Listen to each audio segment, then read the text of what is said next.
बस बस बस आप सबका इंतजार खत्म हो चुका है। फिर से आ चुका है लेस वाले भैया की दुकान में काट वाले बर्तन, डेकोरेटिव आइटम्स। तो आप देख सकते हो, आई एम सुपर एक्साइटेड। मैंने यहाँ से बहुत कुछ परचेस किया। मेरा तो मन कर रहा था सारा दुकान ही लेके भागा हूँ, लेकिन ये अपन के बजट से बाहर है। तो आप मुझे सपोर्ट करते रहिए, क्या पता मैं ऐसा दुकान भी कर लूँ। एनीवे गाइज, थोड़ा लेस और बर्तन का कॉम्बिनेशन थोड़ा वियर्ड है, लेकिन बर्तन तो देखो जो मार्केट में 2000, 3000, 1000, 700, 800 ऐसे मिलते हैं, यहाँ पे 100 रुपए में मिल रहे हैं। इतने प्यारे प्यारे, ये देखो tray, serving tray, oh my God.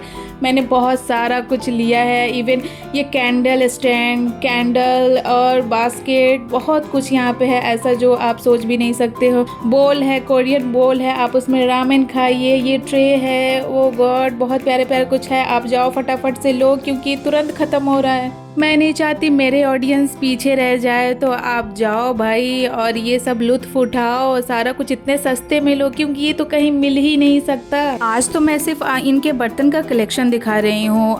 कभी टाइम मिला तो मैं आप सबको लेस का कलेक्शन दिखाऊंगी, वो भी इतने सस्ते होते हैं। एनीवे, लेस को छोड़ो, बर्तन तो देखो भाई। और ये स्पून का यूज क्या है मुझे जरूर बताना, क्योंकि मुझे नहीं पता। और ये मत सोचना कि सारे के सारे प्रोडक्ट 100 रुपए में है, और ज्यादा भी नहीं है। अंडर 500 सब आपको मिल जाएंगे। तो आप बेफिक्र होके जाओ, क्योंकि इस बात की गारंटी एंड वारंटी मैं लेती हूँ कि इतने सस्ते कहाँ मिलेंगे फ्रेंड।